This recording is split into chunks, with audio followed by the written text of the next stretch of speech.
Good everybody, welcome back to the channel. Now today's episode is in conjunction with a series that I have created called Global Chronicle. Now Global Chronicle is a series of episodes which documents natural disasters from around the world through audiovisual content. These disasters are things such as global warming, where the ice caps are melting.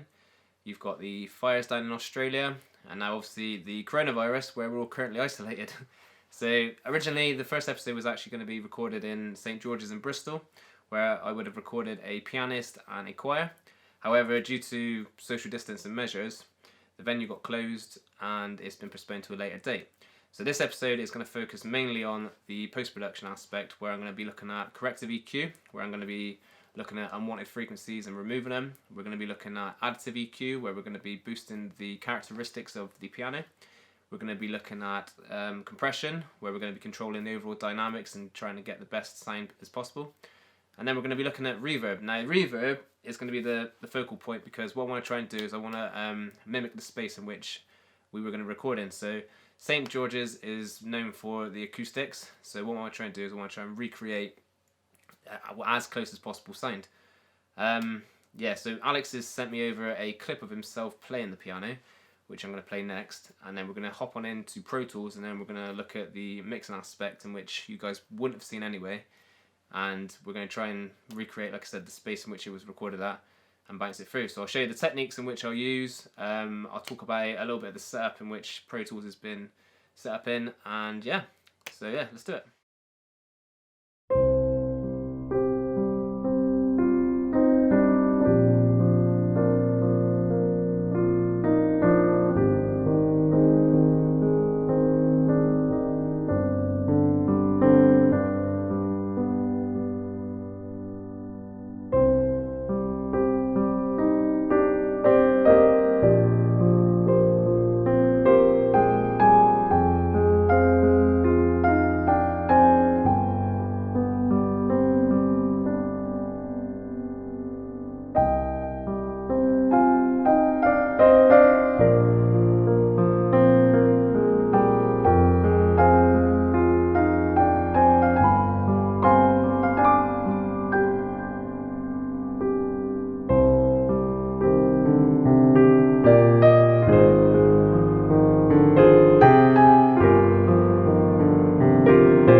So, welcome over to the Pro Tools session. I'm going to briefly go through the routing and the signal flow of the session.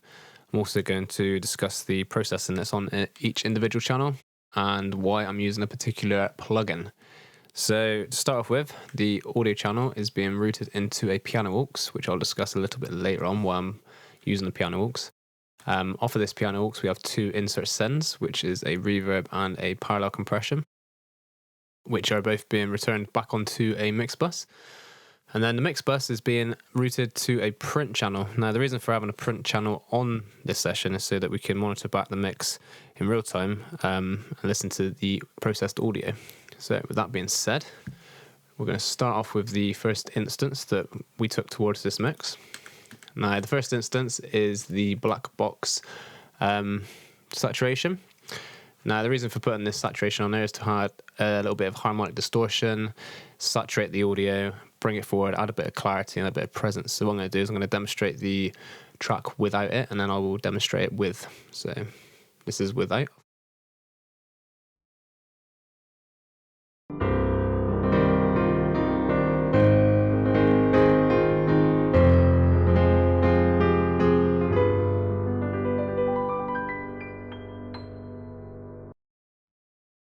and now this is with it.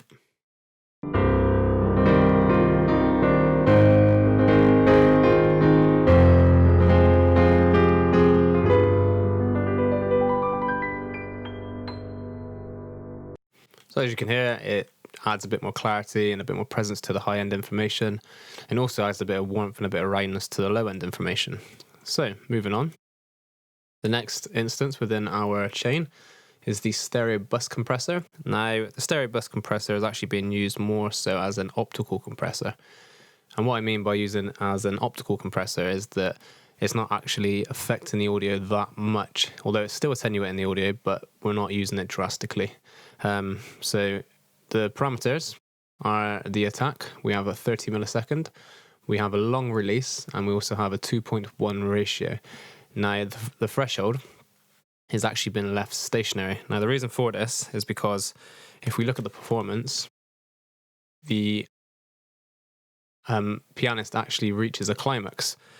Now, if we were to increase the threshold, we would lose a lot of this nice high-end information. And what I mean by that is that it would squash all of this characteristics. Now, the reason for having a climax is because of the nature of the song. You know, it starts off very subtle, very calm, and then it reaches the point in which, you know, it's very drastic and very sporadic. So that being said, you know, we are still having a little bit of compression happen to it, just not an awful lot. So we should have roughly around about sort of 1 dB leading up to this point here.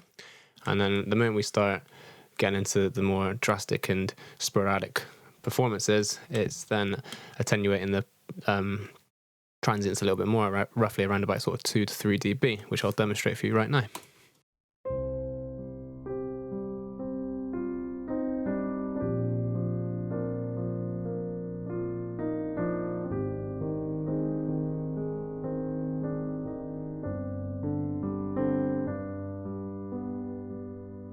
So as you can see, you know, we're only reaching roughly around about 1 dB in gain reduction. Now, if we fast forward a little bit into the more sporadic and dynamic climax,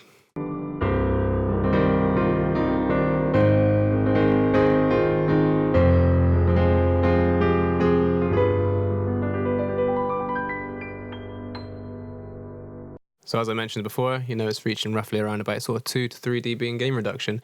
Now, like I said, we don't want to completely cut off the transients. All we want to do is just balance them out and make sure the overall performance is a balanced level. So, moving on.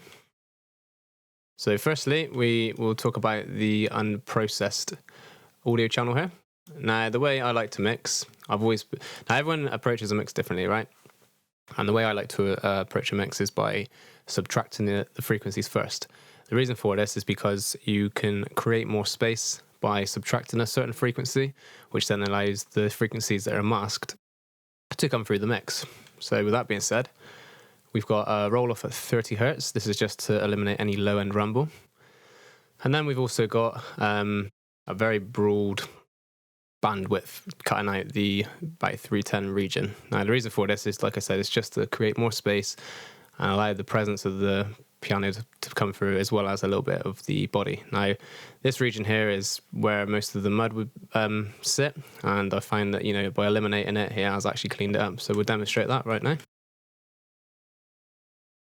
So what we'll do is we'll play it without the cut on, and then we'll also play it with. So this is bypassed.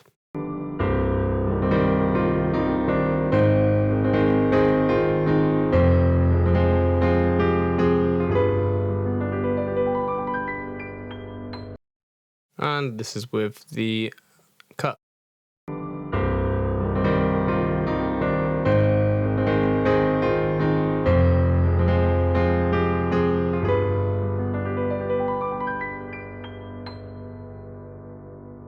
So as I said, it just clears the frequency range. Although it looks like on the analyzer that, you know, that's the main sort of dominant area, but I feels that it had a bit of muddiness within the recording. So I just felt that, you know, taking out that certain region has allowed the space for the higher frequencies to come through. So moving on. So now we have the piano aux. Now within the piano aux we have a preamp we have a EQ, and then we also have a compressor. Now, the reason for this setup that I find is over the past 4 years of learning and being taught certain ways in which you should mix, I find it made more sense to send the audio into its own aux and then do all the processing here, and then also to do the corrective kind of EQing and de-essing and all the other stuff on the actual audio channel. This is just to save a bit of time. It also saves a lot of CPU at the same time. So what we should do is talk about what is going on with this channel. So like I said, we start off with the preamp. Now this preamp is the FG73. It's modelled after one of the most famous discrete solid state preamps, which is also known as the Neve. This preamp provides a nice bold present, and it brings a lot of warmth to the actual overall sound.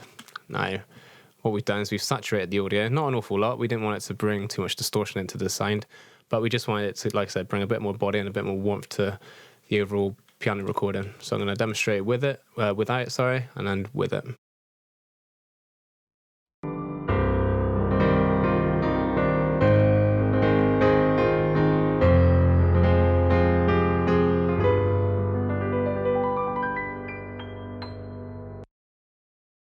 And this is with it.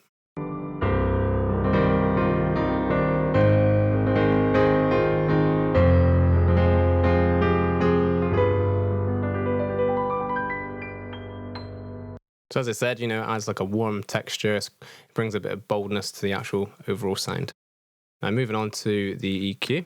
So we're using the Shep 73, which is a 3-band EQ with fixed frequencies and several cutoff points. Now this EQ, it's got a lot of great features. One in which is the preamp drive. Now this allows you to add a nice bit of coloration to the overall recording by adding, harmonic distortion, and it also allows you to add, some nice pleasant warmth right up to a really strong drive. But for this, we've got our own preamp before that, which is adding those characteristics in which we've required. So what we've done with this recording is we've actually we've actually brought in some of the body, or the roundness, should we say. This is just by increasing it by 2 dB, roughly around about 100 hertz. This is where the body of the piano actually sits. We've also got we did originally, I approached the mix down with, I wanted to kind of create a bit more presence within the sound, but what I found was once I added this 3.2K region, I did have it at roughly around about sort of 1 dB, 2 dB. It became quite shrill and quite harsh to listen to, so I ended up backing off of that for the time being, but I'll explain why when we get to the parallel compression. And then I felt that the recording lacked with a little bit of air, so what I've done is I've increased the a high shelf at 12 kilohertz by 3 dB. So I'm going to demonstrate this without it, and then I will demonstrate with.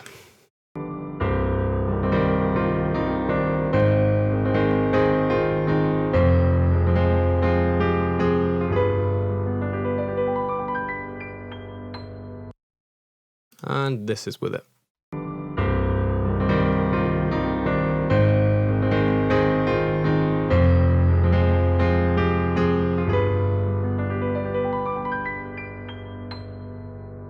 Now you can really hear the body come out the moment Alex hits this note, especially here. And with having that little bit of presence in the 12K regions and just pushing a little bit of air through the mix, it's actually brought the overall sound out. Because we've only got one element within this mix, we want to use as much of the frequency spectrum as possible, which we can do with this, So anyway, another great feature this EQ does have is a mid-side section, which allows you to focus mainly on the mono signal and then the side information. But, we haven't used it for this one, but this will be another area in which I'll cover for future videos. So moving on next to the compressor. Now, interesting thing about this compressor is it's modeled after the famous Fairchild 670. So this is the FGMU. Now, this compressor, I'm not actually using it to compress any of the audio. What I'm doing is I'm actually running the signal through it to, create a nice warm, quite high, slightly aggressive and rich texture. This is done predominantly by the modeling of the circuitry they've done within the emulation. What I'll do is I'll play it without and I'll play it with it again.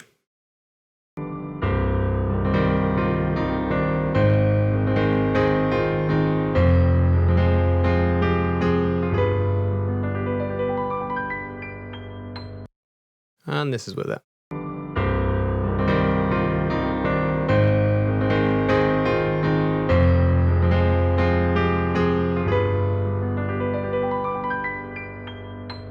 So as you can hear, it really opens the sound up. Like I said, it's due to the fact that the circuitry in which they've emulated has given it that nice, warm, rich, slightly aggressive texture.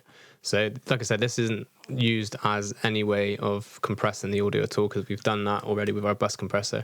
This is more so just to add, a bit more texture and a bit more harmonics to the overall sound. Now, off of this piano aux, we've got a reverb and we've also got a parallel compression.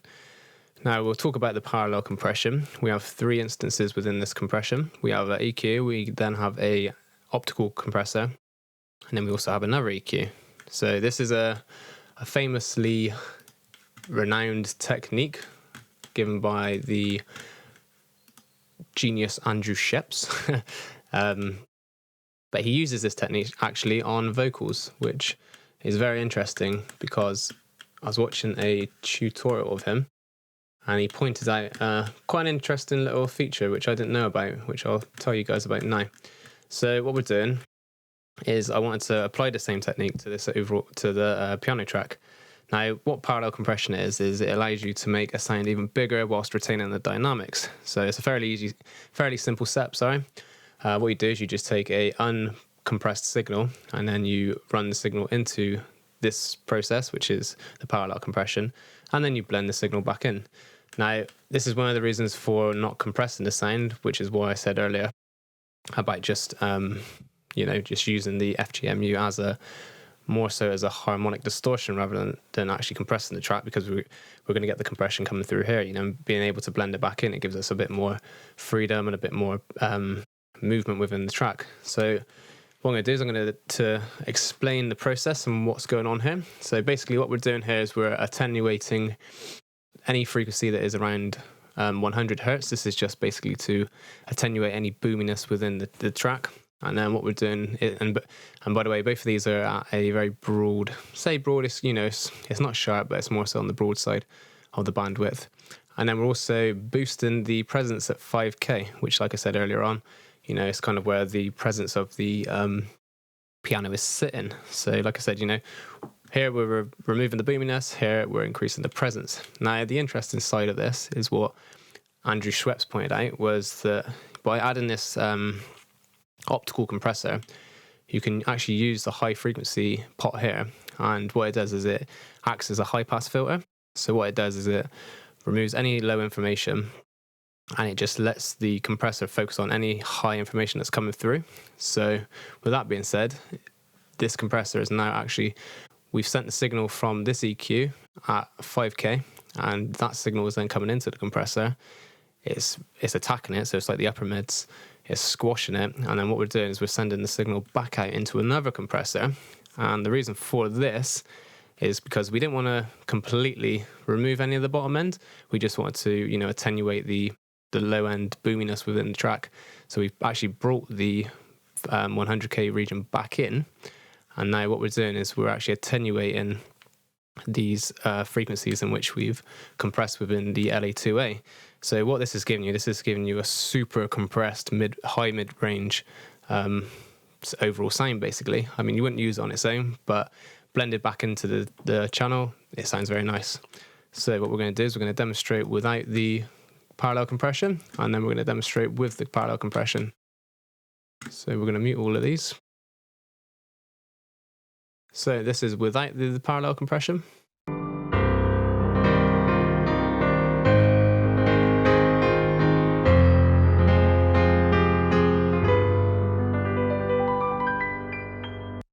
And this is with the parallel compression blended back in.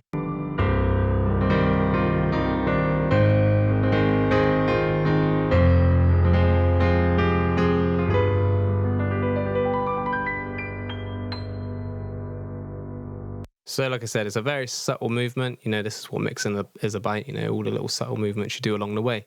However, with this blended backing, I mean, you could be very dramatic with it. You can be very, really forward with it. If you want to bring the mix forward and you want those high frequencies to really push through and pierce through the mix, then, you would just increase the volume overall. But as this is only one audio channel within this session, I don't feel there's a need for it. It's more so a subtle movement in which to add the characteristics and just bring it out at a balanced level. So moving on to our final send. So, the whole idea of recording at St. George's in Bristol is due to the fact that it has beautiful acoustics. The place is all made out of wood, and yeah, the reverb is quite hard to explain, but if you get a chance to ever visit, I would highly recommend it. So what I've done, in order to try and mimic the space as close as possible, I've actually used a convolution reverb. Now, the closest one I could get to it was this one here, which is somewhere in Amsterdam, I believe. And the reason for choosing it is because of the wooden features. Now St. George's also has a lot of wood within the space. This contributes to the overall sound. So I wanted to, like I said, try and replicate the sound as close as possible. Now, you may be asking, what is a convolution reverb? So reverb sampling is done by placing a pair of microphones within a space. And then what you do is you play a sine wave sweep through the venue, and then the microphones will basically record it. Now, the original sound will be removed, and then it will also, from the recording, and then what will happen is the impulse response from that recording will get put back into a convolution reverb, and then what the convolution reverb does is it constructs like this really mathematical sort of matrix and analyzes the overall sound, which gives you the space. So basically what that does is it allows you to kind of recreate the space that you're in, and, as if you were to record there, which is quite nice, really. If you don't have the opportunity to go to these places, and that the place you want to go to is within one of these convolution reverbs, then great. If not, it's definitely worth sort of approaching and going to a venue and see if you could capture the impulse responses, because once you've got it, then you can almost replicate the same place in which you record. It's great for mix downs. But anyway, like I said, this is here. Like I said, we've tried to go as close as we could to the wooden features. I've made a few slight adjustments. I've reduced the low gain a little bit. I've increased the high gain. So, I just want to bring a bit of brightness out within the overall mix. And that's roughly about it, to be honest with you. And then I've also we've also got a FabFilter Pro Q3. What this one's doing is, we're basically eliminating anything that's below sort of 450. That's because we don't want any of the body or any low-end rumble interfering with the reverb. And the same again, we don't want anything too harsh and too high within the frequencies to be coming through the reverb. So we've got that nice sort of presence range, and that's going to really help sort of contribute to the overall sound. So with all that being said, I should play the overall mix down now and let you enjoy it.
No, I hope you guys enjoyed that.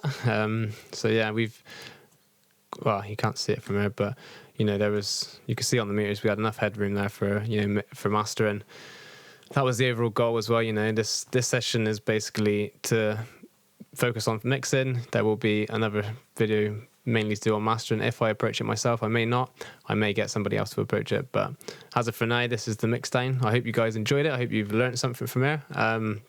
If you have any questions you'd like to ask about any of the process in which I've explained, or anything you'd like to know further or be recommended, or just your own takes on it, to be honest with you, if there's anything you'd suggest on this mix, it'd be great to hear from you guys.